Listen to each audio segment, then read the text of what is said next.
and that the manual recounts should begin at once. Noting the closeness of the election, the court explained that, on the record before it, there could be no question that there were uncounted legal votes, those in which there was a clear indication of the voter's intent, sufficient to place the results of the election in doubt. Petitioners, the Republican candidates for president and vice president who had been certified as the winners in Florida filed an emergency application for a stay of this mandate. On December 9th, this court granted the stay application, treated it as a petition for a writ of certiorari, and granted certiorari. Held. Because it is evident that any recount seeking to meet 3 U.S.C. subsection 5's December 12th safe harbor date would be unconstitutional under the Equal Protection Clause, the Florida Supreme Court's judgment ordering manual recounts is reversed. The clause's requirements apply to the manner in which the voting franchise is exercised. Having once granted the right to vote on equal terms, Florida may not, by later arbitrary and disparate treatment, value one person's vote over that of another. The recount mechanisms implemented in response to the state court's decision do not satisfy the minimum requirement for non-arbitrary treatment of voters. The record shows that the standards for accepting or rejecting contested ballots might vary not only from county to county, but indeed within a single county from one recount team to another. In addition, the recounts in 3 counties were not limited to so-called undervotes, but extended to all of the ballots. Furthermore, the actual process by which the votes were to be counted raises further concerns because the court's order did not specify who would recount the ballots. Where, as here, a court orders a statewide remedy, there must be at least some assurance that the rudimentary requirements of equal treatment and fundamental fairness are satisfied. The state has not shown that its procedures include the necessary safeguards. Upon due consideration of the difficulties identified to this point, it is obvious that the recount cannot be conducted in compliance with the requirements of equal protection and due process without substantial additional work. The court below has said that the legislature intended the state's electors to participate fully in the federal electoral process, as provided in 3 U.S.C. subsection 5, which requires that any controversy or contest that is designed to lead to a conclusive selection of electors be completed by December 12th. That date is here, but there is no recount procedure in place under the state court's order that comports with minimal constitutional standards. Reversed and remanded. Per curiam opinion. On December 8, 2000, the Supreme Court of Florida ordered that the Circuit Court of Leon County tabulate by hand 9,000 ballots in Miami-Dade County. It also ordered the inclusion in the certified vote totals of 215 votes identified in Palm Beach County and 168 votes identified in Miami-Dade County for Vice President Albert Gore, Jr. and Senator Joseph Lieberman, Democratic candidates for President and Vice President. The state Supreme Court noted that petitioner George W. Bush asserted that the net gain for Vice President Gore in Palm Beach County was 176 votes and directed the Circuit Court to resolve that dispute on remand. The court further held that relief would require manual recounts in all Florida counties where so-called undervotes had not been subject to manual tabulation. The court ordered all manual recounts to begin at once. Governor Bush and Richard Cheney, Republican candidates for president and vice president, filed an emergency application for a stay of this mandate. On December 9th, we granted the application, treated the application as a petition for a writ of certiorari, and granted certiorari. The proceedings leading to the present controversy are discussed in some detail, in our opinion, in Bush v. Palm Beach County Canvassing Board. On November 8, 2000, the day following the presidential election, the Florida Division of Elections reported that petitioner Bush had received 2,909,135 votes, and respondent Gore had received 2,907,351 votes, a margin of 1,784 for Governor Bush. Because Governor Bush's margin of victory was less than 0.5% of the votes cast, an automatic machine recount was conducted under subsection 102-141, section 4 of the Florida Election Code, the results of which showed Governor Bush still winning the race, but by a diminished margin. Vice President Gore then sought manual recounts in Volusia, Palm Beach, Broward, and Miami-Dade counties pursuant to Florida's election protest provisions. A dispute arose concerning the deadline for local county canvassing boards to submit their returns to the Secretary of State. The Secretary declined to waive the November 14th deadline imposed by statute, subsections 102-111 and 102-112. The Florida Supreme Court, however, set the deadline at November 26th. We granted certiorari and vacated the Florida Supreme Court's decision, finding considerable uncertainty as to the grounds on which it was based. On December 11th, the Florida Supreme Court issued a decision on remand reinstating that date. On November 26th, the Florida Elections Canvassing Commission certified the results of the election and declared Governor Bush the winner of Florida's 25 electoral votes. On November 27th, Vice President Gore, pursuant to Florida's contest provisions, filed a complaint in Leon County Circuit Court contesting the certification. He sought relief pursuant to 102.168 3C, which provides that receipt of a number of illegal votes or rejection of a number of legal votes sufficient to change or place in doubt the result of the election shall be grounds for a contest. The Circuit Court denied relief, stating that Vice President Gore failed to meet his burden of proof. He appealed to the First District Court of Appeal, which certified the matter to the Florida Supreme Court. Accepting jurisdiction, the Florida Supreme Court affirmed in part and reversed in part. The court held that the Circuit Court had been correct to reject Vice President Gore's challenge to the results certified in Nassau County and his challenge to the Palm Beach County Canvassing Board's determination that 3,300 ballots cast in that county were not, in the statutory phrases, legal votes. The Supreme Court held that Vice President Gore had satisfied his burden of proof under Section 102.168 3C with respect to his challenge to Miami-Dade County's failure to tabulate by manual count 9,000 ballots on which the machines had failed to detect a vote for president, undervotes. Noting the closeness of the election, the court explained that on this record there can be no question that there are legal votes within the 9,000 uncounted votes sufficient to place the results of this election in doubt. A legal vote, as determined by the Supreme Court, is one in which there is a clear indication of the intent of the voter. The court therefore ordered a hand recount of the 9,000 ballots in Miami-Dade County, observing that the contest provisions vest broad discretion in the circuit judge to provide any relief appropriate under such circumstances, Section 102.168.8. The Supreme Court further held that the Circuit Court could order the supervisor of elections and the canvassing boards, as well as the necessary public officials in all counties to have not conducted a manual recount or tabulation of the undervotes, to do so forthwith, said tabulation to take place in the individual counties where the ballots are located. The Supreme Court also determined that Palm Beach County and Miami-Dade County, in their earlier manual recounts, had identified a net gain of 215 and 168 legal votes, respectively, for Vice President Gore. Rejecting the Circuit Court's conclusion that Palm Beach County lacked the authority to include the 215 net votes submitted past the November 26 deadline, the Supreme Court explained that the deadline was not intended to exclude votes identified after that date through ongoing manual recounts. As to Miami-Dade County, the court concluded that although the 168 votes identified were the result of a partial recount, they were legal votes that could change the outcome of the election. The Supreme Court therefore directed the Circuit Court to include those totals in the certified results, subject to resolution of the actual vote total from the Miami-Dade partial recount.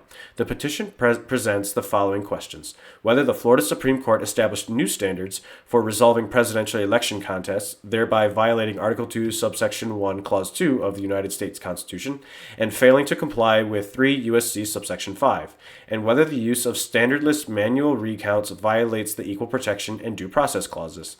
With respect to the Equal Protection question, we find a violation of the Equal Protection Clause. The closeness of this election and the multitude of legal challenges which have followed in its wake have brought into sharp focus a common, if heretofore unnoticed, phenomenon.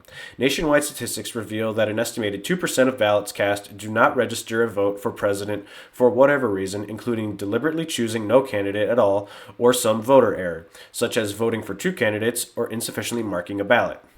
In certifying election results, the votes eligible for inclusion in the certification are the votes meeting the properly established legal requirements. This case has shown that punch card balloting machines can produce an unfortunate number of ballots which are not punched in a clean, complete way by the voter. After the current counting, it is likely legislative bodies nationwide will examine ways to improve the mechanisms and machinery for voting. The individual citizen has no federal constitutional right to vote for electors for the President of the United States unless and until the state legislature chooses a statewide election as the means to implement its power to appoint members of the Electoral College. This is the source of the statement in McPherson v. Blacker that the state legislature's power to select the manner of appointing electors is plenary. It may, if it so chooses, select the electors itself, which indeed was the manner used by state legislatures in several states for many years after the framing of our Constitution. History has now favored the voter, and in each of the several states, the citizens themselves vote for presidential electors. When the state legislature vests the right to vote for president in its people, the right to vote as the legislature has prescribed is fundamental, and one source of its fundamental nature lies in the equal weight accorded to each vote and the equal dignity owed to each voter. The state, of course, after granting the franchise in the special context of Article 2, can take back the power to appoint electors. The right to vote is protected in more than the initial allocation of the franchise. Equal protection applies as well to the manner of its exercise. Having once granted the right to vote on equal terms, the state may not, by later arbitrary and disparate treatment, value one person's vote over that of another. It may be remembered that the right of suffrage can be denied by a debasement or dilution of the weight of a citizen's vote just as effectively as by wholly prohibiting the free exercise of the franchise, quoting Reynolds v. Sims. There is no difference between the two sides of the present controversy on these basic propositions. Respondents say that the very purpose of vindicating the right to vote justifies the recount procedures now at issue. The question before us, however, is whether the recount procedures the Florida Supreme Court has adopted are consistent with its obligation to avoid arbitrary and disparate treatment of the members of this electorate. Much of the controversy seems to revolve around ballot cards designed to be perforated by a stylus, but which, either through error or deliberate omission, have not been perforated with sufficient precision for a machine to register the perforations. In some cases, a piece of the card, a chad, is hanging, say, by two corners. In other cases, there is no separation at all, just an indentation. The Florida Supreme Court has ordered that the intent of the voter be discerned from such ballots. For purposes of resolving the equal protection challenge, it is not necessary to decide whether the Florida Supreme Court had the authority under the legislative scheme for resolving election disputes to define what a legal vote is and to mandate a manual recount implementing that definition. The recount mechanisms implemented in response to the decisions of the Florida Supreme Court do not satisfy the minimum requirements for non-arbitrary treatment of voters necessary to secure the fundamental right. Florida's basic command for the count of legally cast votes is to consider the intent of the voter. This is unobjectionable as an abstract proposition and a starting principle. The problem inheres in the absence of specific standards to ensure its equal application. The formulation of uniform rules to determine intent based on these recurring circumstances is practicable and, we conclude, necessary. The law does not refrain from searching for the intent of the actor in a multitude of circumstances, and in some cases the general command to ascertain intent is not susceptible to much further refinement. In this instance, however, the question is not whether to believe a witness, but how to interpret the marks or holes or scratches on an inanimate object, a piece of cardboard or paper which, it is said, might not have registered as a vote during the machine count. The fact finder confronts a thing, not a person. The search for intent can be confined by specific rules designed to ensure uniform treatment. The want of those rules here has led to unequal evaluation of ballots in various respects. As seen to have been acknowledged at oral argument, the standards for accepting or rejecting contested ballots might vary not only from county to county, but indeed from a single county from one recount team to another. The record provides some examples. A monitor in Miami-Dade County testified at trial that he observed that 3 members of the county canvassing board applied different standards in defining a legal vote. And testimony at trial also revealed that at least one county changed its evaluative standards during the counting process. Palm Beach County, for example, began the process with a 1990 guideline which precluded counting completely attached chads, switching to a rule that considered a vote to be legal if any light could be seen through a chad, changed back to the 1990 rule, and then abandoned any pretense of a per se rule, only to have a court order that the county considered dimpled chads legal. This is not a process with sufficient guarantees of equal treatment. An earlier case in our one-person, one-vote jurisprudence arose when a state accorded arbitrary and disparate treatment to voters in its different counties. Quoting Greg v. Sanders. Not quoting, just referencing. The court found a constitutional violation We relied on these principles in the context of the presidential selection process in Moore v. Ogilvy, where we invalidated a county based procedure that diluted the influence of citizens in larger counties in the nominating process. There, we observed that the idea that one group can be granted greater voting strength than another is hostile to the one man, one vote basis of our representative government. The state Supreme Court ratified this uneven treatment. It mandated that the recount totals from two counties, Miami-Dade and Palm Beach, be included in the certified total. The court also appeared to hold sub silento that the recount totals from Broward County, which were not completed until after the original November 14th certification by the Secretary, were to be considered part of the new certified vote totals, even though the county certification was not contested by Vice President Gore. Yet each of the counties used varying standards to determine what was a legal vote. Broward County used a more forgiving standard than Palm Beach County and uncovered almost 3 times as many new votes, a result markedly disproportionate to the difference in population between the counties. In addition, the recounts in these 3 counties were not limited to so-called undervotes, but extended to all of the ballots. The distinction has real consequences. A manual recount of all ballots identifies not only those ballots which show no vote, but also those in which contain more than one, the so-called overvotes. Neither category will be counted by the machine. This is not a trivial concern. At oral argument, respondents estimated there are as many as 110,000 overvotes statewide. As a result, the citizen whose ballot was not read by a machine because he failed to vote for a candidate in a way readable by a machine may still have his vote counted in a manual recount. On the other hand, the citizen who marks 2 candidates in a way discernible by the machine will not have the same opportunity to have his vote count, even if a manual examination of the ballot would reveal the requisite indicia of intent. Furthermore, the citizen who marks 2 candidates, only one of which is discernible by the machine, will have his vote counted even though it should have been read as an invalid ballot. The state Supreme Court's inclusion of vote counts based on these variant standards exemplifies concerns with the remedial processes that were underway. That brings the analysis to yet a further equal protection problem. The votes certified by the court included a partial total from one county, Miami-Dade. The Florida Supreme Court's decision thus gives no assurance that the recounts included in a final certification must be complete. Indeed, it is respondents' submission that it would be consistent with the rules of the recount procedures to include whatever partial counts are done by the time of final certification, and we interpret the Florida Supreme Court's decision to permit this. This accommodation no doubt results from the truncated contest period established by the Florida Supreme Court in Palm Beach County Canvassing Board v. Harris. At respondents' own urging, the press of time does not diminish the constitutional concern. A desire for speed is not a general excuse for ignoring equal protection guarantees. In addition to these difficulties, the actual process by which the votes were to be counted under the Florida Supreme Court's decision raises further concerns. That order did not specify who would recount the ballots. The county canvassing boards were forced to pull together ad hoc teams of judges from various circuits who had no previous training in handling and interpreting ballots. Furthermore, while others were permitted to observe, they were prohibited from objecting during the recount.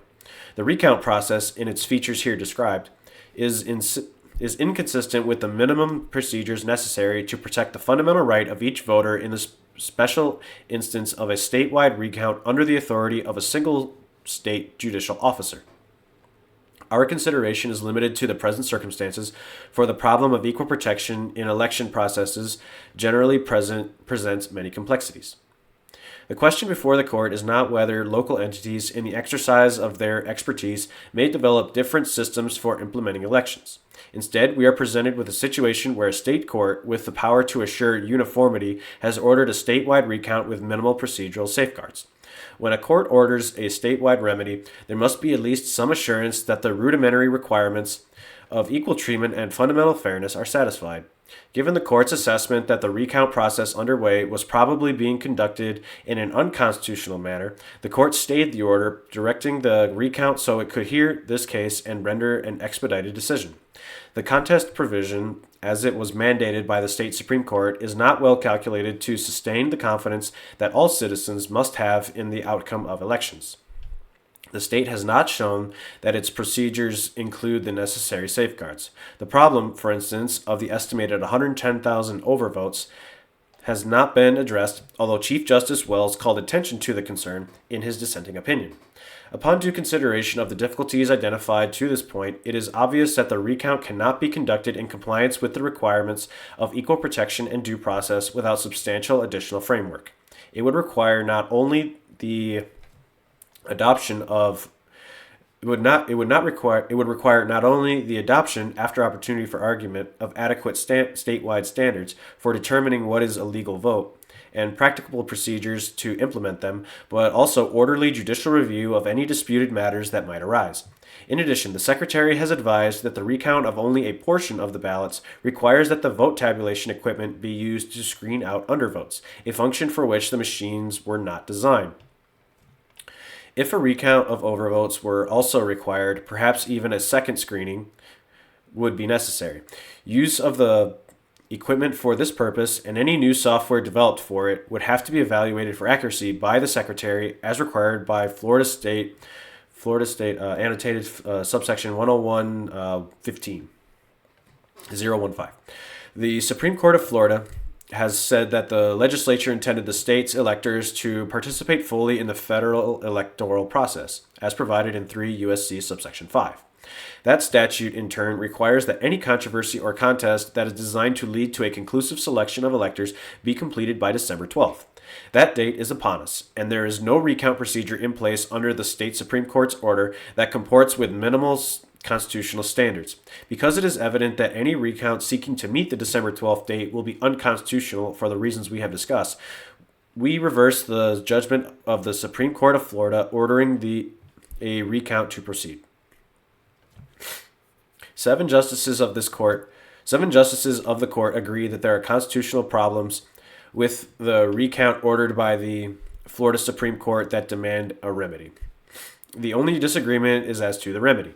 Because the Florida Supreme Court has said that the Florida legislature intended to obtain the safe harbor benefits of 3 U.S.C. subsection 5, Justice Breyer's proposed remedy, remanding to the Florida Supreme Court for its ordering of a constitutionally proper contest until December 18th, contemplates action in violation of the Florida Election Code and hence could not be part of an appropriate order authorized by Florida's statute 102 subsection 102 168 None are more conscious of the vital limits on judicial authority than are the members of this court, and none stand more in admiration of the Constitution's design to leave the selection of the president to the people, through their legislatures, and to the political sphere. When contending parties invoke the process of the courts, however, it becomes our unsought responsibility to resolve the federal and constitutional issues the judicial system has been forced to confront. The judgment of the Supreme Court of Florida is reversed, and the case is remanded for further proceedings not inconsistent with this opinion. Pursuant to this court's Rule 45-2, the clerk is directed to issue the mandate in this case forthwith. It is so ordered. Chief Justice Rehnquist, with whom Justice Scalia and Justice Thomas joined concurring.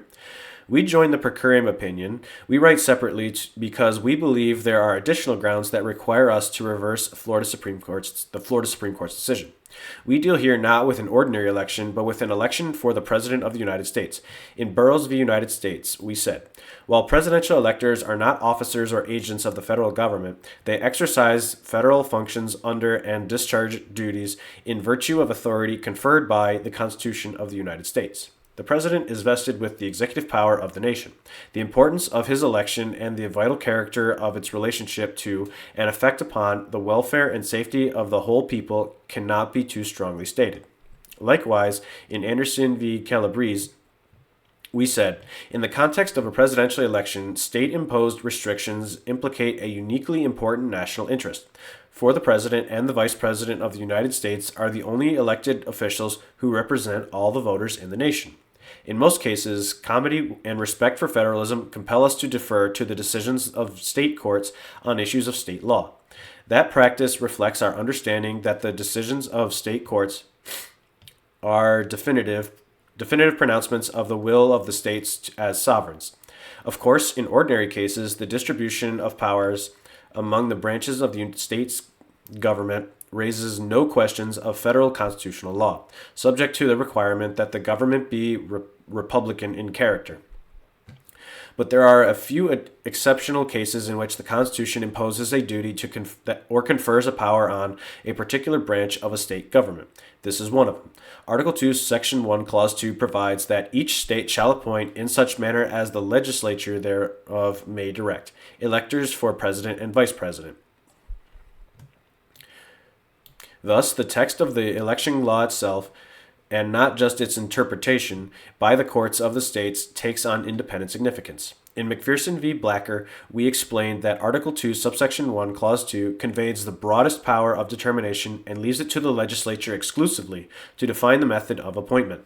A significant departure from the legislative scheme for appointing presidential electors presents a federal constitutional question. Title 3 U.S.C. subsection 5 informs our application of Article 2, subsection 1, Clause 2 to the Florida statutory scheme, which, as the Florida Supreme Court acknowledged, took that statute into account. Section 5 provides that the state's selection of electors shall be conclusive and shall govern in the counting of the electoral votes, if the electors are chosen under laws enacted prior to Election Day, and if the selection process is completed 6 days prior to the meeting of the Electoral College.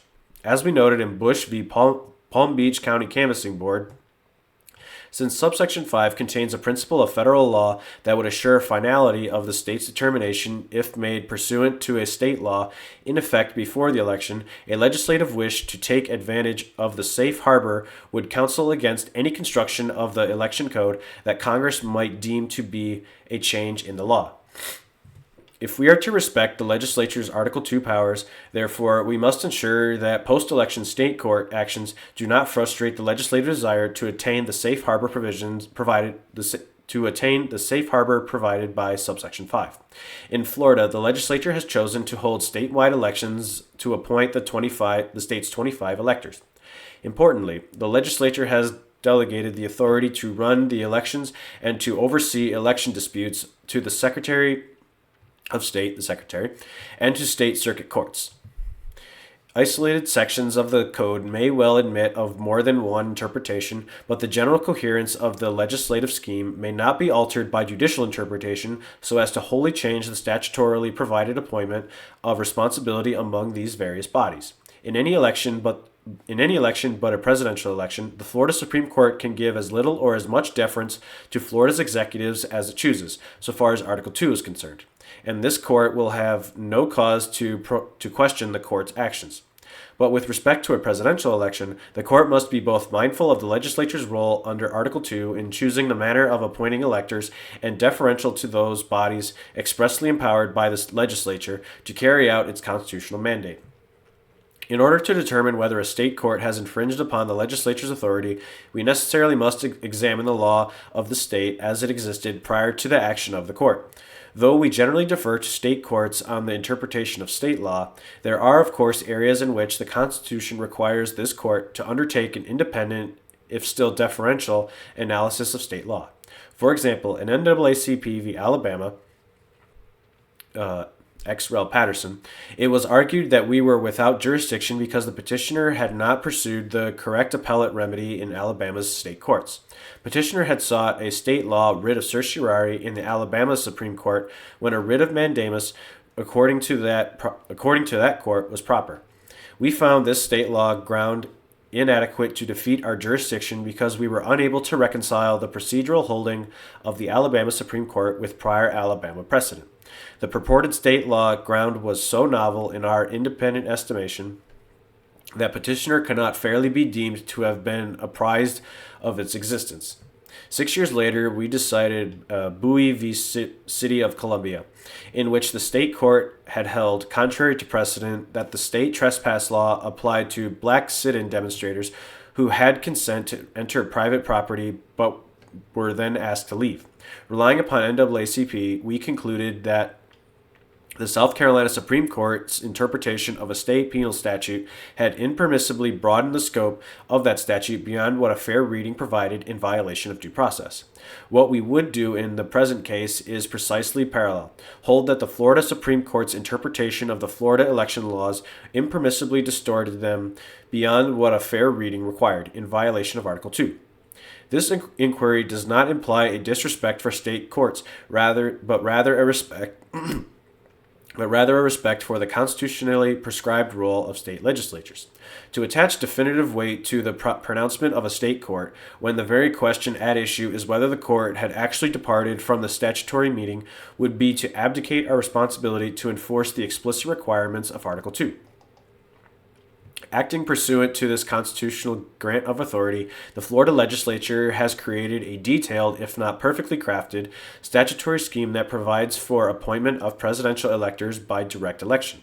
Under the statute, votes cast for the actual candidates for president and vice president shall be counted as votes cast for the presidential electors supporting such candidates. The legislature has designated the secretary as the chief election officer with the responsibility to obtain and maintain uniformity in the application, operation, and interpretation of the election laws. The state legislature has delegated to county canvassing boards the duties of administering elections. Those boards are responsible for providing results to the State Election Canvassing Commission, comprising of the governor, the secretary of state, and the director of the Division of Elections. After the election has taken place, the canvassing boards receive returns from precincts, count the votes, and in the event that a candidate was defeated by 0.5% or less, conduct a mandatory recount. The county canvassing boards must file certified election returns with the Department of State by 5 p.m. on the 7th day following the election. The Elections Canvassing Commission must then certify the results of the election.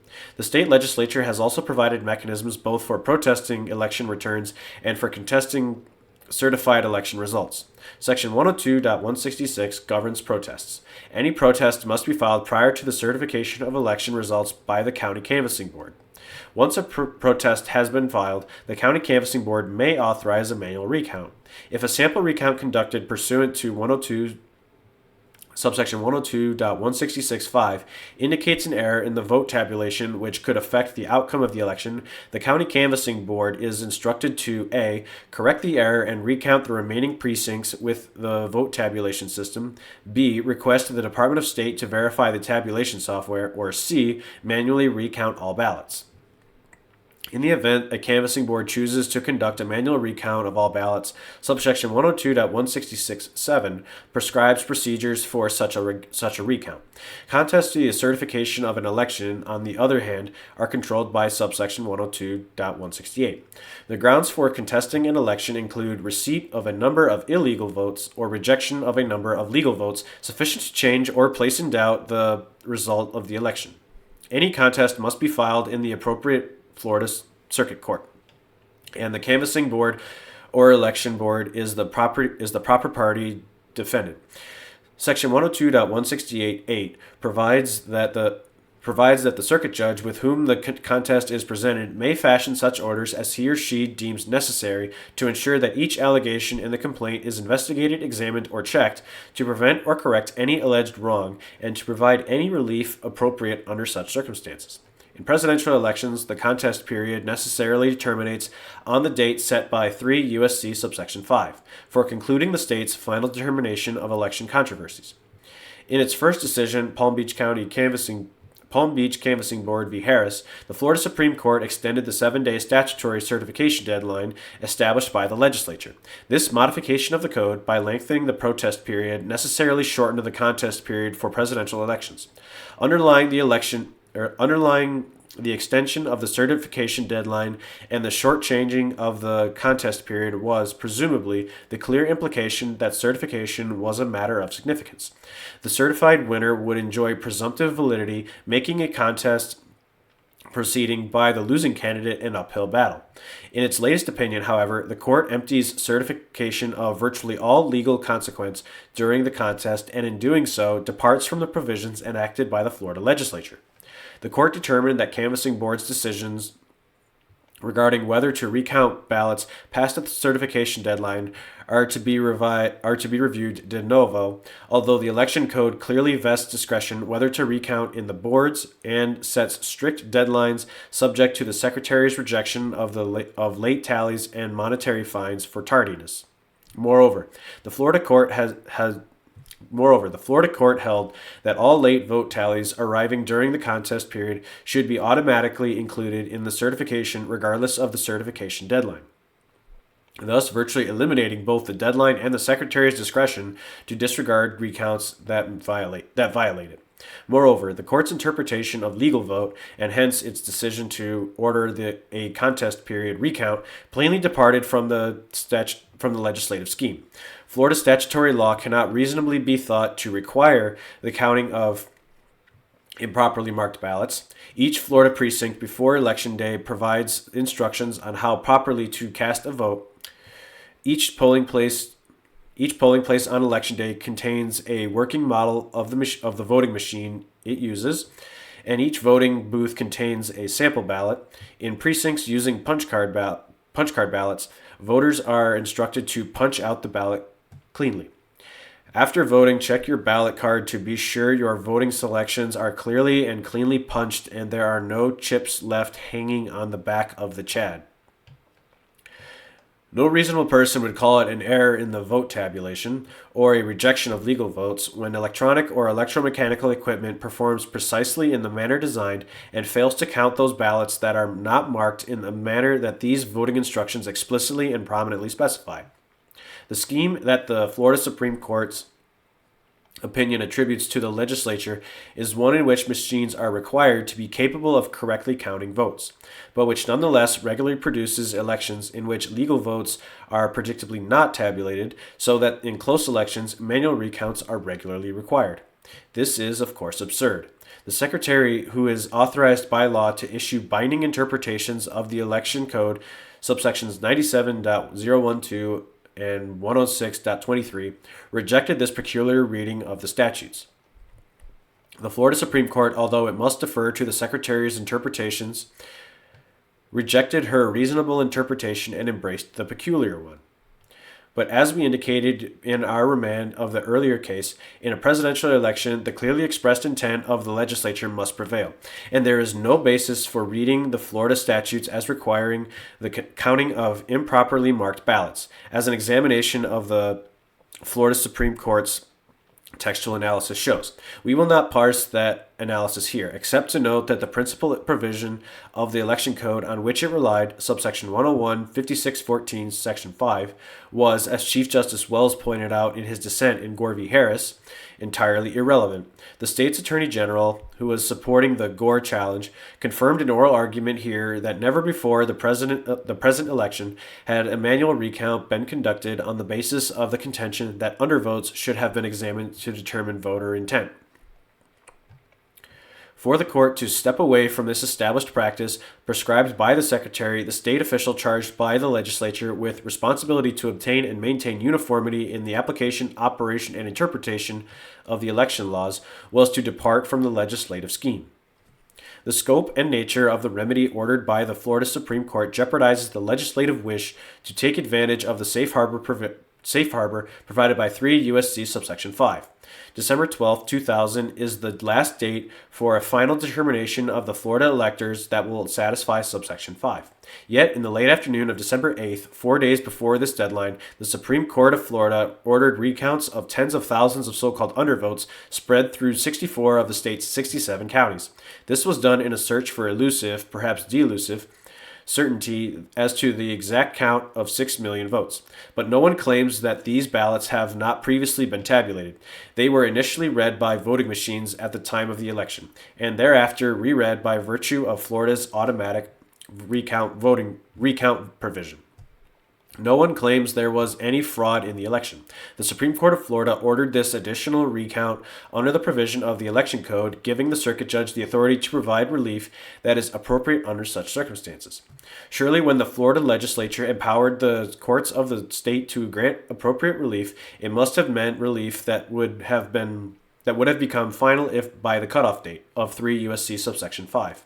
In light of the inevitable legal challenges and ensuing appeals to the Supreme Court of Florida and petitions for certiorari to this court, the entire recounting process could not possibly be completed by that date. Whereas the majority in the Supreme Court of Florida stated its confidence that the remaining undervotes in these counties can be counted within the required time frame, it made no assertion that the seemingly inevitable appeals could be disposed of in that time. Although the Florida Supreme Court had on occasion taken over a year to resolve disputes over local elections, it has heard and decided the appeals in the present case with great promptness. But the federal deadlines for the presidential election simply do not permit even such a shortened process, as the dissent noted. In the 4 days remaining, all questionable ballots must be reviewed by the judicial officer appointed to discern the intent of the voter in a process open to the public. Fairness dictates that a provision be made for either party to object to how a particular ballot is counted. Additionally, this short time period must allow for judicial review. I respectfully submit this cannot be completed without taking Florida's presidential electors outside the safe harbor provision, creating the very real possibility of disenfranchising those nearly 6 million voters who are able to correctly cast their ballots on Election Day. The other dissenters echoed this concern. The majority is departing from the essential requirements of the law by providing a remedy which is impossible to achieve and which will ultimately lead to chaos. Given all these factors and in light of the legislative intent identified by the Florida Supreme Court to bring Florida within the safe harbor provisions of 3 U.S.C. subsection 5, the remedy prescribed by the Supreme Court of Florida cannot be deemed an appropriate one as of December 8th. It significantly departed from the statutory framework in place on November 7th and authorized open-ended further proceedings which could not be completed by December 12th, thereby preventing a final determination by that date. For these reasons, in addition to those given in the per curiam opinion, we would reverse. Justice Stevens, with whom Justice Ginsburg and Justice Breyer joined dissenting. The Constitution assigns to the states the primary responsibility for determining the manner of selecting the presidential electors. When questions arise about the meaning of state laws, including election laws, it is our settled practice to accept the opinions of the highest courts of the states as providing the final answers. On rare occasions, however, either federal statutes or the federal Constitution may require federal judicial intervention in state elections. This is not such an occasion. The federal questions that ultimately emerged in this case are not substantial. Article 2 provides that each state shall appoint in such manner as the legislature thereof may direct a number of electors. It does not create state legislatures out of whole cloth, but rather takes them as they come, as creatures born of and constrained by their state constitutions. Lest there be any doubt, we stated over 100 years ago in McPherson v. Blacker that what is forbidden or required to be done by a state in the Article 2 context is forbidden or required of the legislative power under state constitutions as they exist. In the same vein, we also observed that the state's legislative power is the supreme authority except as limited by the Constitution of the state. The legislative power in Florida is subject to judicial review pursuant to Article 5 of the Florida Constitution, and nothing in Article 2 of the federal Constitution frees the state legislature from the constraints in the state constitution that created it. Moreover, the Florida legislature's own decision to employ a unitary code for all elections indicates that it intended the Florida Supreme Court to play the same role in presidential elections that it has historically played in resolving electoral disputes. The Florida Supreme Court's exercise of appellate jurisdiction, therefore, was wholly consistent with and indeed contemplated by the grant of authority in Article 2. It hardly needs stating that Congress, pursuant to 3 U.S.C. subsection 5, did not impose any affirmative duties upon the states that their governmental branches could violate, but rather subsection 5 provides a safe harbor for states to select electors in contested elections by judicial or other methods established by laws prior to the election day. Section 5, like Article 2, assumes the involvement of the state judiciary interpreting state election laws and resolving election disputes under those laws. Neither subsection 5 nor Article 2 grants federal judges any special authority to substitute their views for those of the state judiciary on matters of state law. Nor are petitioners correct in asserting that the failure of the Florida Supreme Court to specify in detail the precise manner in which the intent of the voter is to be determined rises to the level of a constitutional violation.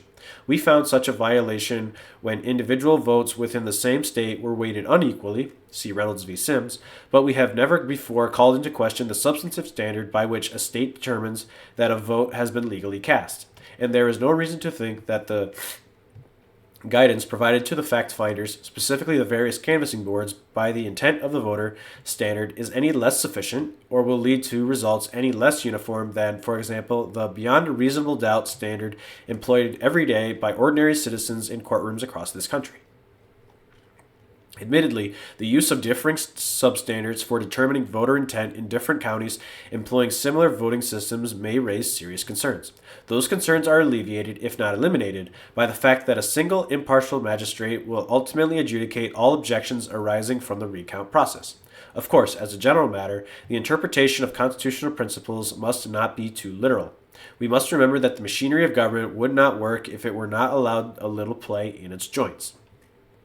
If it were otherwise, Florida's decision to leave to each county the determination of what balloting system to employ, despite enormous differences in accuracy, might run afoul of equal protection.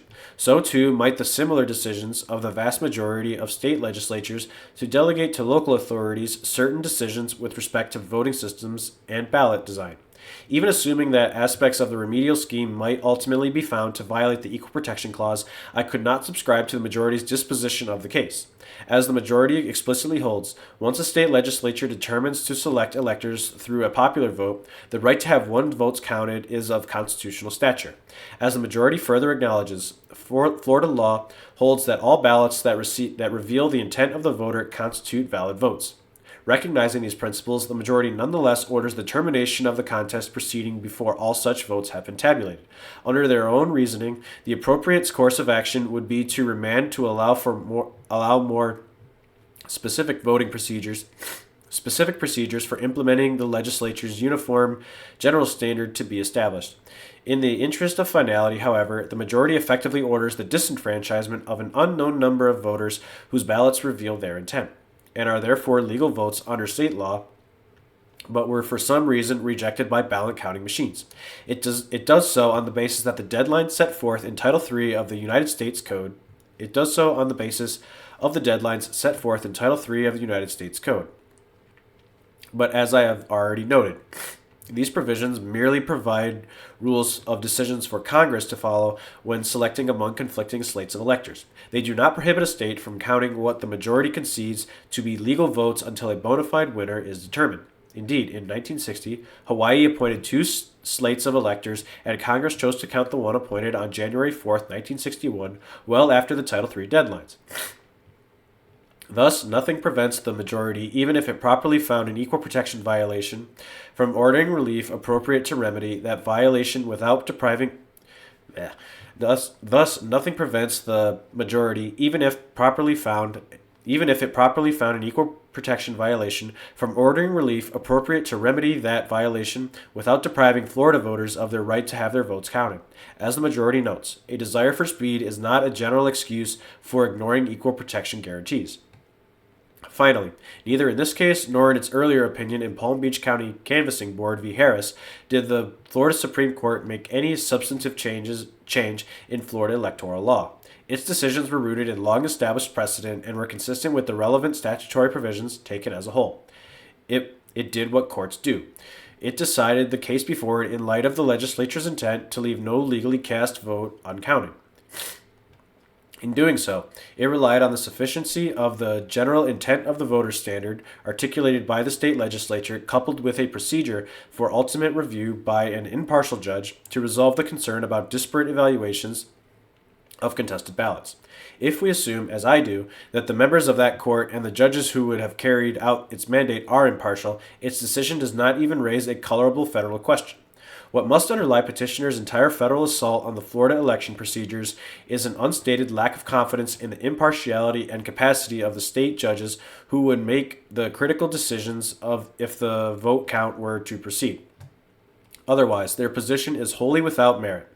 The endorsement of that position by the majority of this court can only lend credence to the most cynical appraisal of the work of judges throughout the land. It is confidence in the men and women who administer the judicial system that is the true backbone of the rule of law. Time will one day heal the wound to that confidence that will be inflicted by today's decision. One thing, however, is certain: although we may never know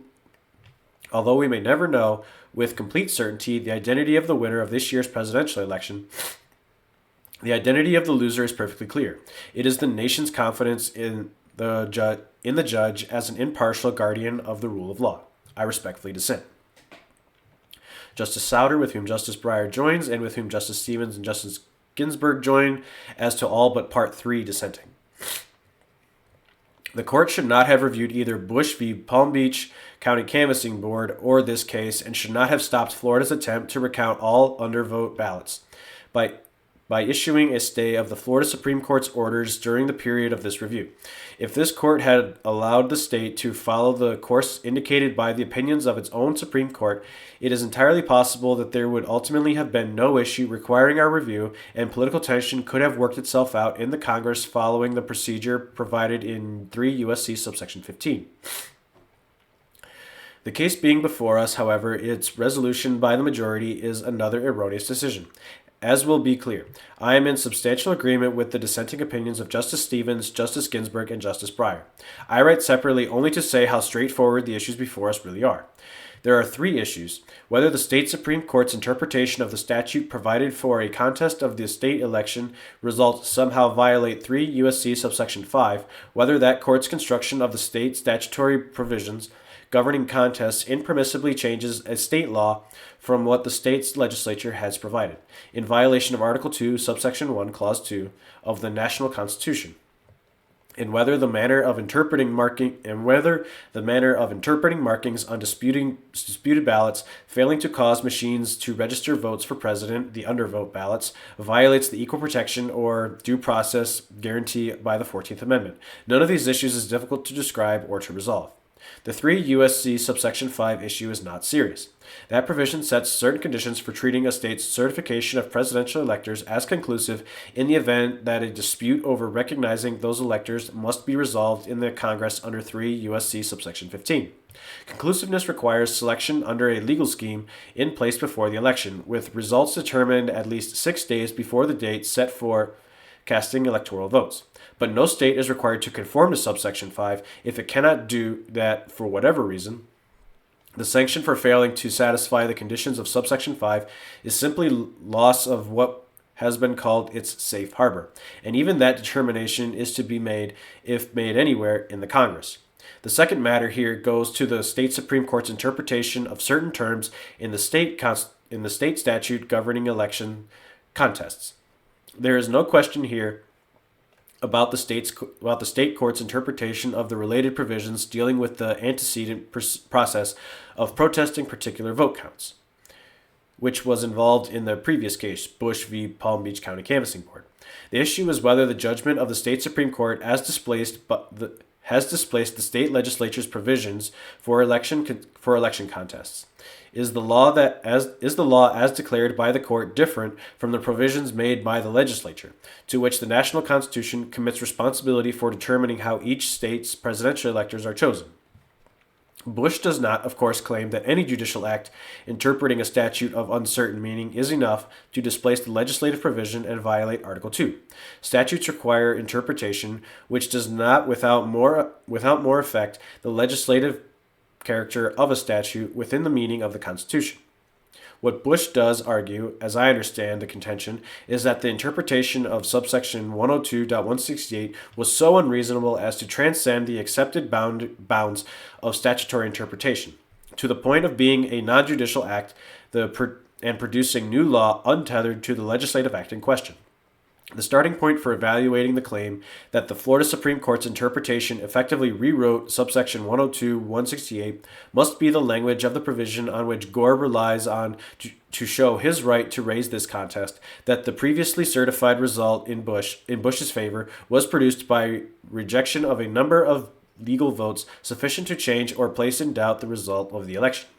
None of the state court's interpretations is unreasonable to the point of displacing the legislative enactment quoted. As I will note below, other interpretations were of course possible, and some might have been better than those adopted by the Florida court's majority.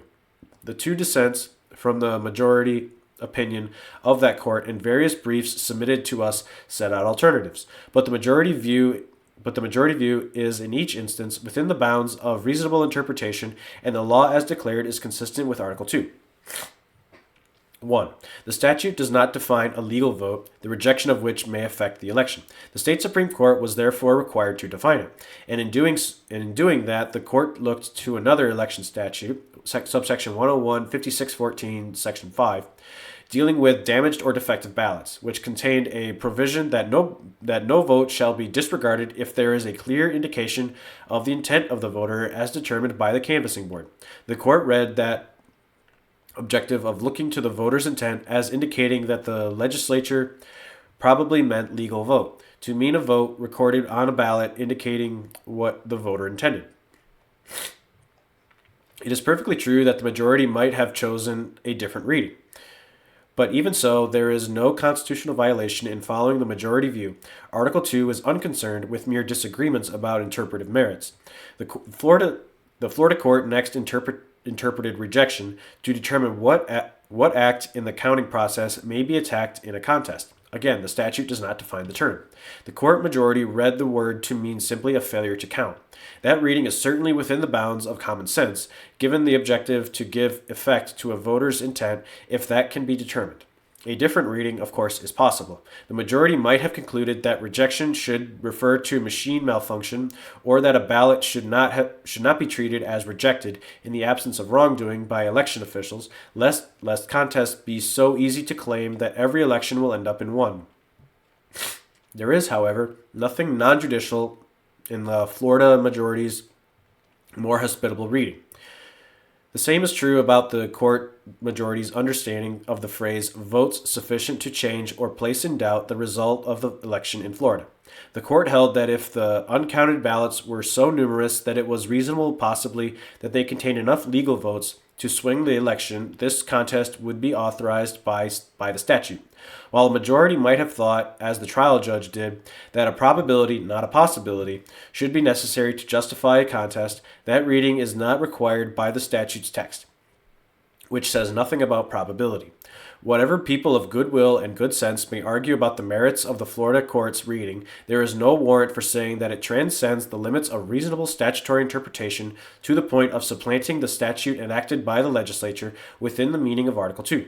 In sum, the interpretations by the Florida court raise no substantial question under Article 2.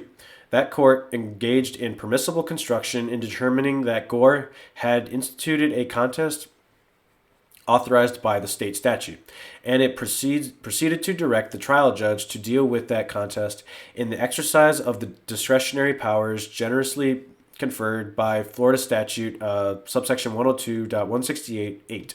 to fashion such orders as he or she deems necessary to ensure that each allegation in the complaint is investigated, examined, or checked to prevent or correct any alleged wrong, and to provide any relief appropriate under such circumstances. As Justice Ginsburg has persuasively explained in her own dissenting opinion, our customary respect for state interpretations of state law counsels against rejection of the Florida court's determinations in this case. It is only on the third issue before us that there is a meritorious argument for relief, as this court's per curiam opinion recognizes. It is an issue that might well have been dealt with adequately by the Florida courts if the state proceedings had not been interrupted, and if not disposed of at the state level,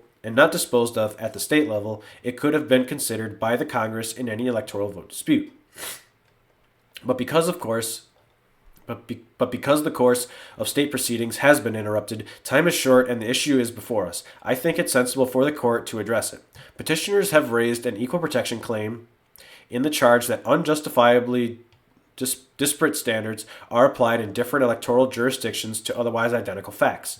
It is true that the Equal Protection Clause does not forbid the use of a variety of voting mechanisms within a jurisdiction, even though different mechanisms will have different levels of effectiveness in recording voters' intentions.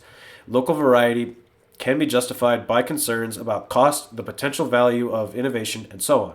But evidence in the record here suggests that a different order of disparity obtains under rules for determining a voter's intent that have been applied to identical types of ballots used in identical brands of machines and exhibiting identical physical characteristics. I can conceive of no legitimate state interest served by these differing treatment. I can conceive of no legitimate state interest served by these differing treatments of the expression of voters' fundamental rights. The difference appears wholly arbitrary. The differences appear wholly arbitrary. In deciding what to do about this, we should take account of the fact that electoral votes are due to be cast in 6 days. I would therefore remand the case to the courts of Florida with instructions to establish uniform standards for evaluating the several types of ballots that have prompted differing treatments to be applied within and among counties when passing on such identical ballots in any further successive recounting, that the courts might order. Unlike the majority, I see no warrant for this court to assume that Florida could not possibly comply with this requirement before the date set for the meeting of electors, December 18th.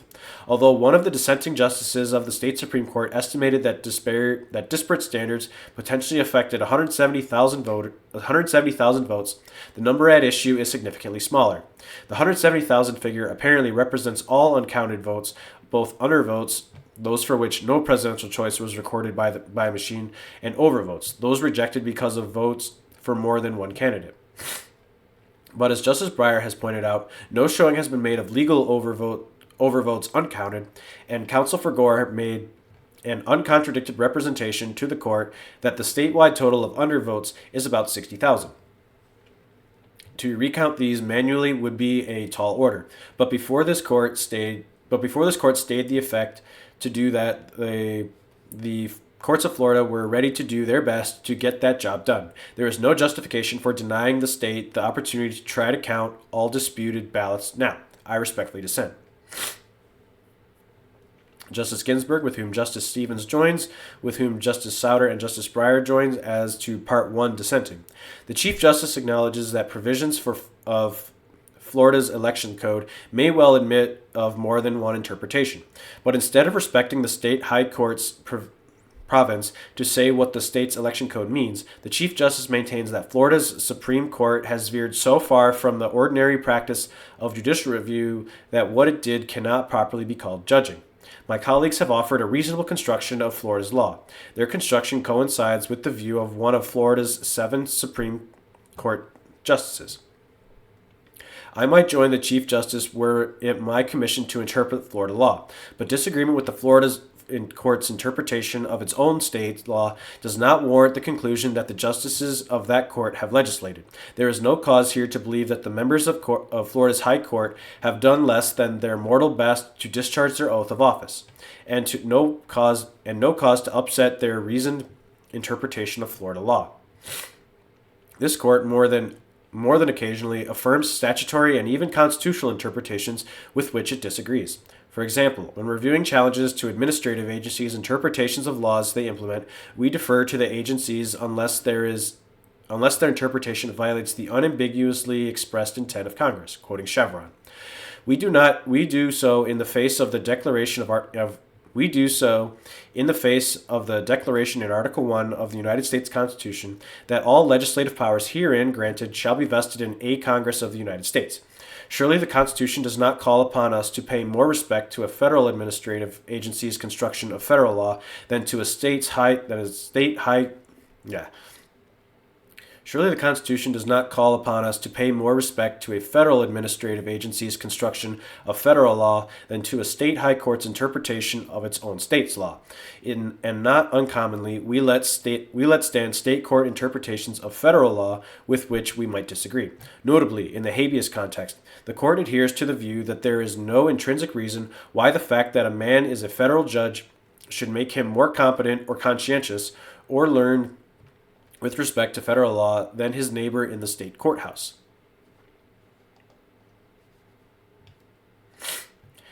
No doubt there are cases in which the proper application of federal law may hinge on interpretations of state law. Unavoidably, this court must sometimes examine state law in order to protect federal rights. But we have dealt with such cases ever mindful of the full measure of respect we owe to interpretations of state law by a state's highest court. In the contract clause case, General Motors v. Romaine, for example, we said that although ultimately we are bound to decide for ourselves whether a contract was made, the court accords respectful consideration and great weight to the views of the state's highest court. And in Central Union Telephone Company v. Edwardsville, we upheld the Illinois Supreme Court's interpretation of a state waiver rule, even though that interpretation resulted in the forfeiture of federal constitutional rights. Refusing to supplant Illinois law with a federal definition of waiver, we explained that the state court's declaration should bind us unless so unfair or unreasonable in its application to those asserting a federal right as to obstruct it. In deferring to state courts on matters of state law, we appropriately recognized that this court acts as an outsider lacking the common exposure to local law which comes from sitting in the jurisdiction.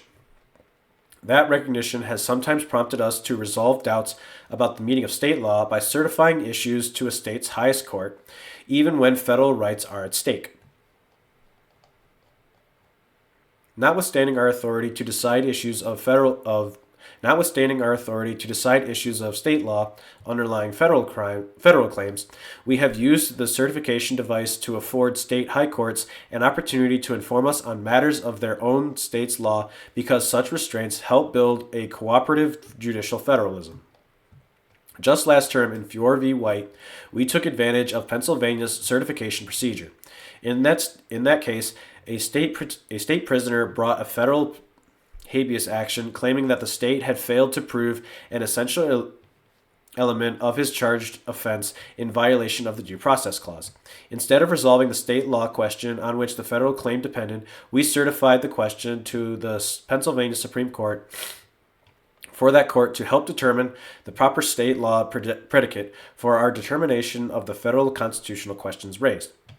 The Chief Justice's willingness to reverse the Florida Supreme Court's interpretation of Florida law in this case is at least in tension with our reluctance in Fiore even to interpret Pennsylvania law before seeking instruction from the Pennsylvania Supreme Court. I would have thought the cautious approach we counsel when federal courts address matters of state law and our commitment to building cooperative judicial federalism demanded greater restraint. Rarely has this court rejected outright an interpretation of state law by a state high court. But those cases are embedded in historical context hardly comparable to the situation here.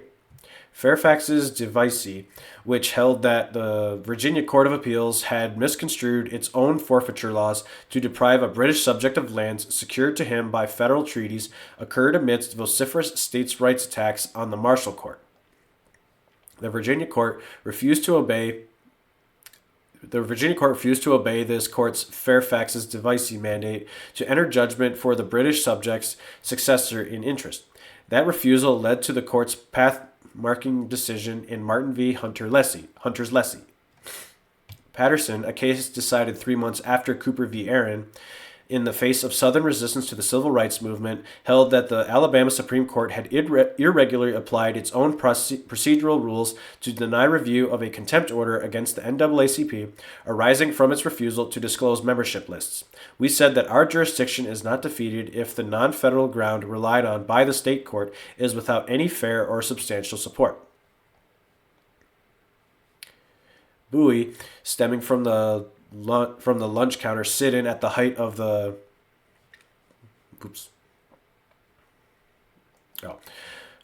quoting Ward v. Board of Commoners of Love City, Bowie, stemming from a lunch counter sit-in at the height of the civil rights movement, held that the South Carolina Supreme Court's construction of its trespass laws, criminalizing conduct not covered by the text or an otherwise clear statute, was unforeseeable and thus violated due process when applied retroactively to the petitioners. The Chief Justice's casual citation of these cases might lead one to believe they are part of a larger collection of cases in which we said that the Constitution impelled us to train a skeptical eye on a state court's portrayal of state law. But one would be hard-pressed, I think, to find additional cases that fit the mold, as Justice Breyer convincingly explains. This case involves nothing close to the kind of recalcitrant by a state high court that warrants extraordinary action by this court. The Florida Supreme Court concluded that counting every legal vote was the overriding concern of the Florida legislature when it enacted the state's election code. The court surely should not be bracketed with state high courts of the Jim Crow South. The Chief Justice says that Article 2, by providing that state legislatures shall direct the manner of appointing electors, authorizes federal superintendents over the relationship between state courts and state legislatures, and licenses a departure from the usual deference we give to state court interpretations of state law. The framers of our Constitution, however, understood that in a Republican government, the judiciary would construe the legislature's enactments. In light of the constitutional guarantee to states of a Republican form of government, Article 2 can hardly be read to invite this court to disrupt a state's Republican regime. Yet the Chief Justice today would reach out to do just that. By holding that Article 2 requires our revision of a state court's construction of state laws in order to protect one organ of the state from another, the Chief Justice contradicts the basic principle that a state may organize itself as it sees fit. Article 2 does not call for the scrutiny undertaken by this court. The extraordinary setting of this case has obscured the ordinary principle that dictates its proper resolution. Federal courts defer to a state high court's interpretations of the state's own law. The principle reflects the core of federalism, on which all agree. The framers split the atom of sovereignty. It was the genius of their idea that our citizens would have two political capacities, one state and one federal, each protected from incursion by the other. The Chief Justice's solicitude for the Florida legislature comes at the expense of the more fundamental solicitude we owe to the legislature's sovereign.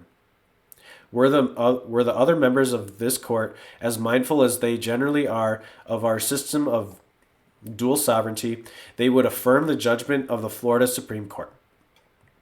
I agree with Justice Stevens that petitioners have not presented a substantial equal protection claim. Ideally, perfection would be the appropriate standard for judging the recount, but we live in an imperfect world, one in which thousands of votes have not been counted. I cannot agree that the recount adopted by the Florida court, flawed as it may be, would yield a result any less fair or precise than the certification that preceded the recount. Even if there were an equal protection violation, I would agree with Justice Stevens, Justice Souter, and Justice Breyer that the court's concern about the December 12th date is misplaced. Time is short in part because of the court's entry of a stay on December 9th, several hours after an able circuit judge in Leon County had begun to superintend the recount process. More fundamentally, the court's reluctance to let the recount go forward despite its suggestion that the search for intent can be confined by specific rules designed to ensure uniform treatment, ultimately turns on its own judgment about the practical realities of implementing a recount, not the judgment of those much closer to the process. Equally important, as Justice Breyer explained, the December 12th date for bringing Florida's electoral votes into 3 U.S.C. subsection 5's safe harbor lacks the significance the court assigns it. Were that date to pass, Florida would still be entitled to deliver electoral votes Congress must count unless both houses find that the votes had not been regularly given. The statute identifies other significant dates.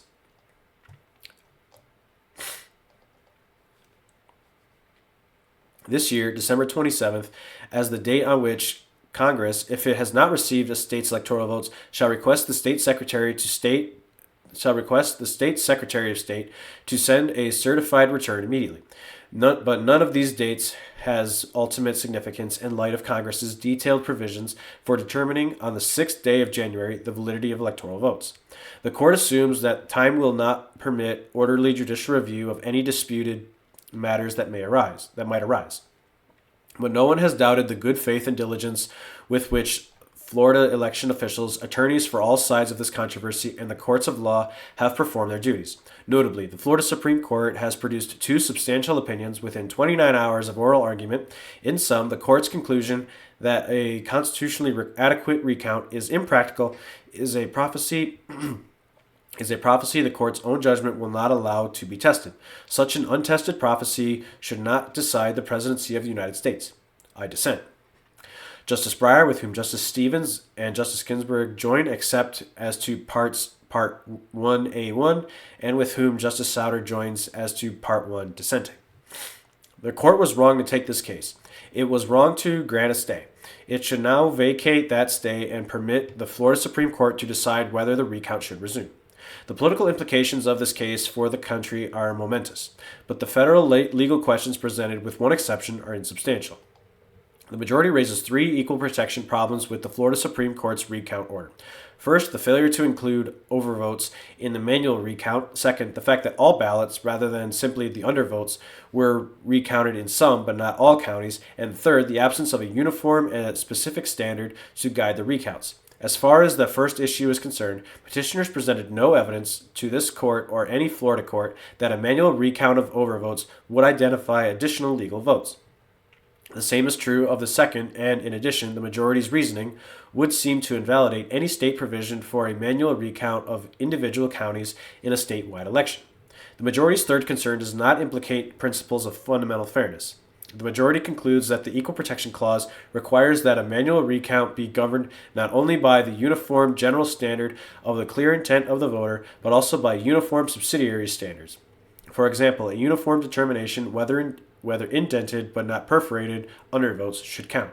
The opinion points out that the Florida Supreme Court ordered the inclusion of Broward County's uncounted legal votes, even though those votes included ballots that were not perforated but simply dimpled, while newly recounted ballots from other counties will likely include only votes determined to be legal on the basis of a stricter standard. In light of our previous remand, the Florida Supreme Court may have been reluctant to adopt a more specific standard than that provided for by the legislature for fear of exceeding its authority under Article 2. However, since the use of different standards could favor one or the other of the candidates, since time was and is too short to permit the lower courts to iron out significant differences through ordinary judicial review, and since the relevant distinction was embodied in the order of the state's highest court, I agree that in these very special circumstances, basic principles of fairness should have counseled the adoption of a uniform standard to address the problem. In light of the majority's disposition, I need not decide whether or to the extent to which, as a remedial matter, the Constitution would place limits upon the content of the uniform standard. Nonetheless, there is no justification for the majority's remedy, which is simply to reverse the lower court and halt the recount entirely. An appropriate remedy would be, instead, to remand this case with instructions that, even at this late date, would permit the Florida Supreme Court to require recounting all uncounted votes in Florida, including those from Broward, Volusia, Palm Beach, and Miami-Dade counties, whether or not previously recounted prior to the end of the protest period, and to do so in accordance with a single uniform standard. The majority justifies stopping the recount entirely on the ground that there is no more time. In particular, the majority relies on the lack of time for the Secretary of State to review and approve equipment needed to separate undervotes. But the majority reaches this conclusion in the absence of any record evidence that the recount could not have been completed in the time allowed by the Florida Supreme Court. The majority finds facts outside of the record on matters that state courts are in a far better position to address. Of course, it is too late for any such recount to take place by December 12th, the date by which election disputes must be decided if a state is to take advantage of the safe harbor provisions of 3 U.S.C. subsection 5. Whether there is time to conduct a recount prior to December 18th, when the electors are scheduled to meet, is a matter for the state courts to determine, and whether under Florida law, Florida could or could not take further action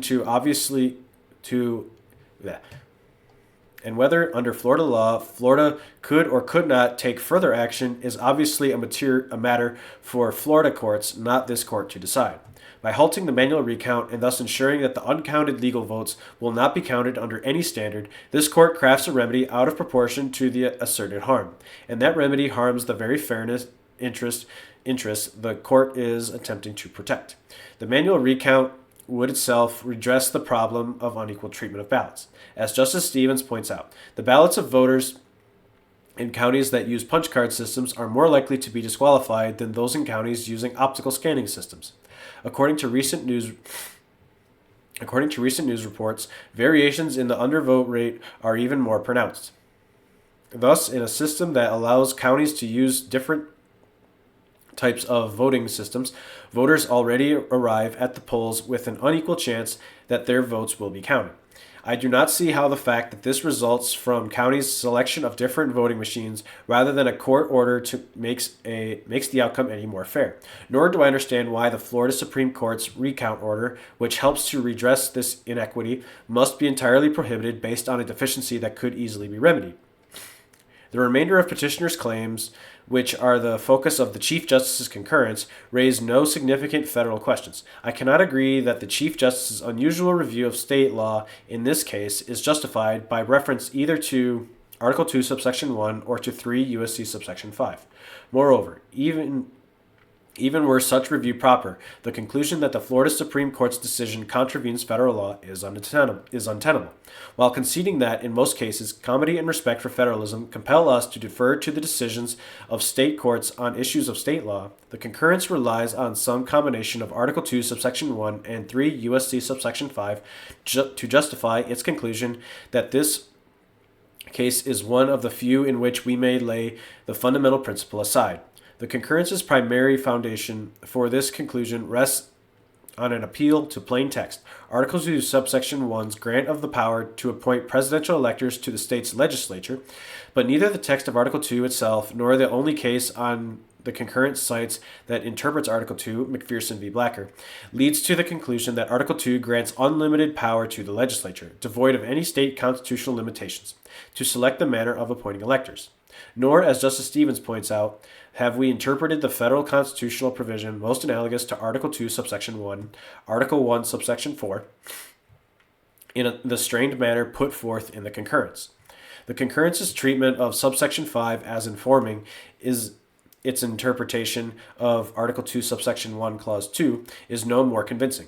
The Chief Justice contends that our opinion in Bush v. Palm Beach County Canvassing Board, in which we stated a legislative wish to take advantage of subsection 5 would counsel against a construction of Florida law that Congress might deem to be a change in law, now means that this court must ensure that post-election state court actions do not frustrate the legislative desire to attain the safe harbor provided by subsection 5.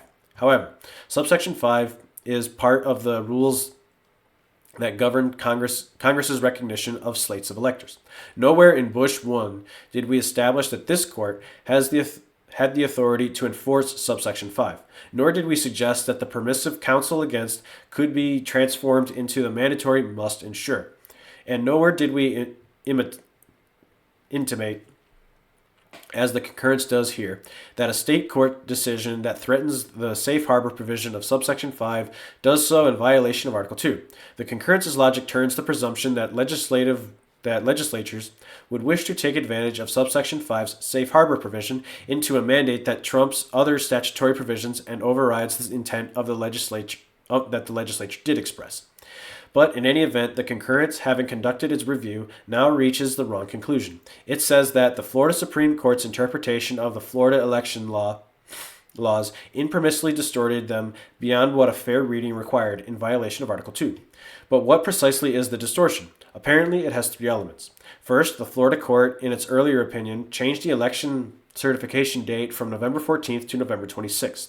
Second, the Florida court ordered a manual recount of undercounted ballots that could not have been fully completed by the December 12th safe harbor deadline. Third, the Florida court, in the opinion now under review, failed to give adequate deference to the determinations of canvassing boards and the secretary.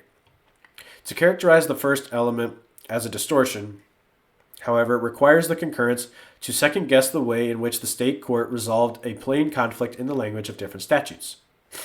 In any event, compare Florida Statute 102-166 with 102. Compare Florida Statute 102-166 foreseeing manual recounts during the protest period with subsection 102-111, setting what is arguably too short a deadline for manual recounts to be conducted. Compare subsection 102-112-1, stating that the secretary may ignore late returns, with subsection 102-111, subsection 1, stating that the secretary shall ignore late returns. In any event, that issue no longer has any practical importance and cannot justify the reversal of the different Florida court decision before us now. To characterize the second element as a distortion requires the concurrence to overlook the fact that the inability of the Florida courts to conduct the recount on time is, in significant part, a problem of the court's own making. The Florida Supreme Court thought that the recount could be completed on time and within hours. The Florida Circuit Court was moving in an orderly fashion to meet the deadline. This court improvidently entered a stay. As a result, we will never know whether the recount could have been completed. Nor can one characterize the third element as impermissible distortion. Once one understands that there are two sides to the opinion's argument that the Florida Supreme Court virtually eliminated the Secretary's discretion. The Florida statute in question was amended in 1999 to provide that the grounds for contesting an election include the rejection of a number of legal votes sufficient to place in doubt the result of the election.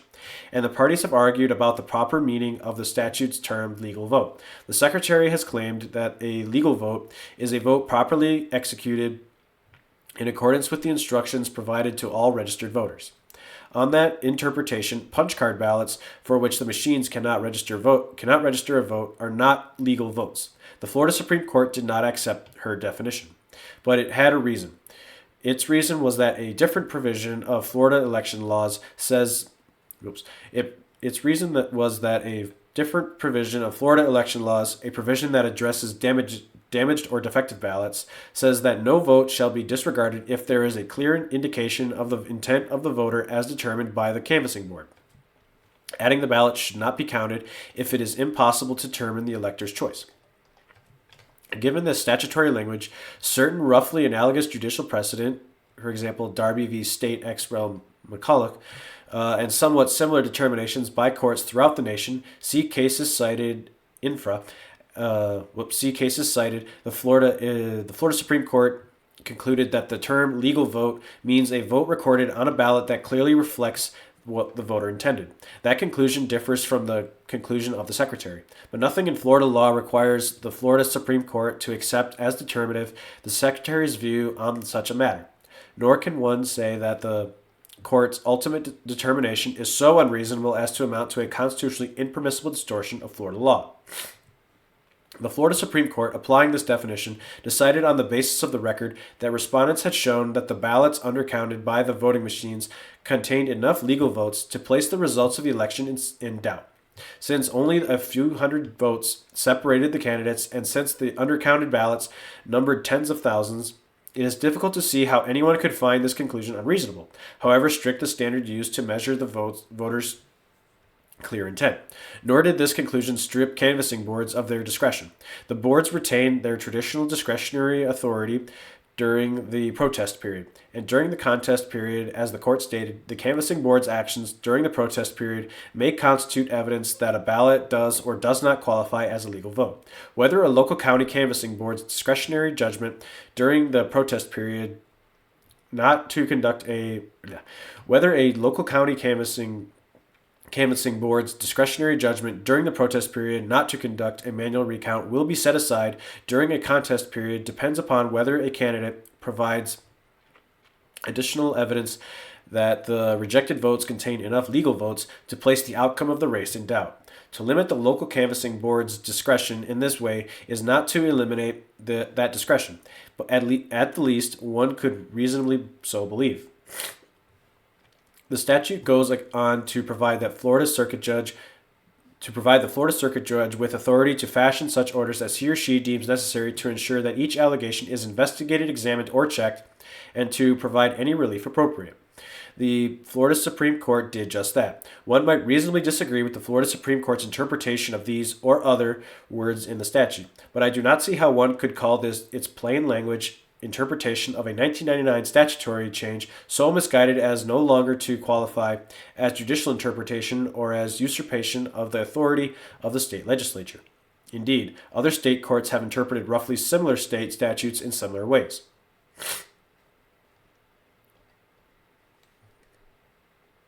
I repeat, where is the impermissible distortion? Despite the reminder that this case involves an election for the President of the United States, no preeminent legal concern or practical concern related to legal questions required this court to hear this case, let alone to issue a stay that stopped Florida's recount process in its tracks. With one exception, petitioners' claims do not ask us to vindicate a constitutional provision designed to protect a basic human right. Petitioners invoke fundamental fairness, namely the need for procedural fairness, including finality. But with the one equal protection exception, they rely upon law that focuses not upon that basic need, but upon the constitutional allocation of power. Respondents invoke a competing fundamental consideration, the need to determine the voter's true intent. But they look to state law, not to federal constitutional law, to protect that interest. Neither side claims electoral fraud, dishonesty, or the like, and the more fundamental equal protection claim might have been left to the state court to resolve if and when it was discovered to have mattered. It could still be resolved through a remand conditioned upon issuance of a uniform standard. It does not require reversing the Florida Supreme Court. Of course, the selection of the president is of fundamental national importance, but that importance is political, not legal, and this court should resist the temptation unnecessarily to resolve tangential legal disputes where doing so threatens to determine the outcome of the election. The Constitution and federal statutes themselves make clear that restraint is appropriate. They set forth a roadmap of how to resolve disputes about electors, even after an election as close as this one. That roadmap foresees resolution of electoral disputes by state courts for its final determination of any controversy or contest concerning the appointment of electors by judicial or other methods. The subsequently chosen electors enter a safe harbor free from congressional challenge, but it nowhere provides for involvement by the United States Supreme Court. To the contrary, the 12th Amendment commits to Congress the authority and responsibility to count electoral votes. A federal statute, the Electoral Count Act, enacted after the close 1876 Hayes-Tilden presidential election, specifies that after states have tried to resolve disputes through judicial or other means, Congress is the body primarily authorized to resolve remaining disputes. The legislative history of the act makes clear its intent to commit the power to resolve such disputes to Congress rather than the courts. The two houses are, by the Constitution, authorized to make the count of electoral votes. They can only count legal votes, and in doing so must determine from the best evidence to be had what are legal votes. The power to determine rests with the two houses, and there is no other constitutional tribunal. The members of Congress who introduced the act added, the power to judge of the legality of the votes is a necessary consequence of the power to count. The existence of this power is of absolute necessity to the preservation of the government. The interests of all the states in their relations to each other in the federal union demand that the ultimate tribunal to decide upon the election. The interests of all the states in their relations to each other in the federal union demand that the ultimate tribunal to decide upon the election of president should be a constituent body, in which the states in their federal relationships and the people in their sovereign capacity should be represented. Under the Constitution, who else could decide? Who is nearer to the state in determining a question of vital importance to the whole union of states than the constituent body upon whom the Constitution has devolved the duty to count the vote? The Act goes on to set out rules for the congressional determination of disputes about those votes. If, for example, a state submits a single slate of electors, Congress must count those votes unless both houses agree that the votes have not been regularly given. If, as occurred in 1876, a state submits two slates of electors, then Congress must determine whether a slate has entered the safe harbor of subsection 5, in which case its votes will have conclusive effect. If, as also occurred in 1876, there is controversy about which of two or more of such state authorities it is the lawful tribunal, authorized to appoint electors, then each house shall determine separately which votes are supported by the decision of such state, so authorized by its law. If the two houses of Congress agree, the votes they have approved will be counted. If they disagree, then the votes of the electors whose appointment shall have been certified by the executive of the state under the seal thereof shall be counted. Given this detailed, comprehensive scheme for counting electoral votes, there is no reason to believe that federal law either foresees or requires resolution of such a political issue by this court. Nor, for that matter, is there any reason to think that the Constitution's framers would have reached a different conclusion. Madison, at least, believed that allowing the judiciary to choose the presidential electors was out of the question. The decision by both the Constitution's framers and the 1886 Congress to minimize this court's role in resolving close federal presidential elections is as wise as it is clear. However awkward or difficult it may be for Congress to resolve difficult electoral disputes, Congress, being a political body, expresses the people's will far more accurately than does an unelected court. And the people's will is what elections are about. Moreover, Congress was fully aware of the danger that would arise should it ask judges, unarmed with appropriate legal standards, to resolve a hotly contested presidential election contest. Just after the 1876 presidential election, Florida, South Carolina, and Louisiana each sent 2 slates of electors to Washington. Without these states, Tilden, the Democrat, had 184 electoral votes, one short of the number required to win the presidency. With those states, Hayes, his Republican opponent, would have had 185. In order to choose between the 2 slates of electors, Congress decided to appoint an electoral commission composed of 5 senators, 5 representatives, and 5 Supreme Court justices. Initially, the commission was to be evenly divided between Republicans and Democrats, with Justice David Davis, an independent, to possess the decisive vote. However, when at the last minute the Illinois legislature elected Justice Davis to the United States Senate, the final position on the commission was filled by Supreme Court Justice Joseph P. Bradley. The commission divided along partisan lines, and the responsibility to cast the deciding vote fell to Justice Bradley. He decided to accept the votes of the Republican electors and thereby awarded the presidency to Hayes. Justice Bradley immediately became the subject of vociferous attacks. Bradley was accused of accepting bribes, of being captured by railroad interests, and of an 11th hour change in position after a night in which his house was surrounded by the carriages of Republican partisans and railroad officials. Many years later, Professor Bickle concluded that Bradley was honest and impartial. He thought that the great question for Bradley was, in fact, whether Congress was entitled to go behind election returns or had to accept them as certified by state authorities, an issue of principle. Nonetheless, Bickle pointed out the legal question upon which Justice Bradley's decision turned was not very important in the contemporaneous political context. He says that in the circumstances the issue of principle was trivial. It was overwhelmed by all that hung in the balance, and it should not have been decisive. For present purposes, the relevance of this history lies in the fact that the participation in the work of the Electoral Commission by 5 justices, including Justice Bradley, did not lend that process legitimacy, nor did it assure the public that the process had worked fairly, guided by the law. Rather, it simply embroiled members of the court in partisan conflict, thereby undermining respect for the judicial process. And the Congress that later enacted the Electoral Count Act knew it. This history may help to explain why I think it not only legally wrong, but also most unfortunate for the court simply to have terminated the Florida recount. Those who caution judicial restraint in resolving political disputes have described the quintessential case for that restraint as a case marked, among other things, by the strangeness of the issue, and its intractability of principled resolution, its sheer momentousness, which tends to unbalance judicial judgment, and the inner vulnerability, the self-doubt of an institution which is electorally irresponsible and has no earth to draw strength from. Those characteristics mark this case.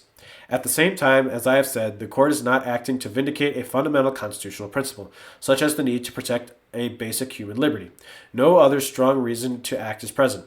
Congressional statutes tend to obviate the need. And above all, in this highly politicized matter, the appearance of a split decision runs the risk of undermining the public's confidence in the court itself. That confidence is a public treasure. It has been built slowly over many years, some of which were marked by a civil war and the tragedy of segregation. It is a vitally necessary ingredient of any successful effort to protect basic liberty and indeed the rule of law itself. We run no risk of returning to the days when a president, responding to this court's efforts to protect the Cherokee Indians, might have said, John Marshall had made his decision, now let him enforce it. But we do risk a self-inflicted wound, a wound that may harm not just the court, but the nation. I fear that in order to bring this agonizingly long election process to a definitive conclusion, we have not adequately attended to that necessary check upon our existence, upon our exercise of power, our own sense of self-restraint. Justice Brandeis once said of the court, "The most important thing we do is not doing. What it does today, the court should have left undone. I would repair the damage as best we now can by permitting the Florida recount to continue under uniform standards. I respectfully dissent." Well, that was a good read. As usual, if there's any cases you'd like me to read, just drop them in the comments and I'd be happy to take a look. Thank you.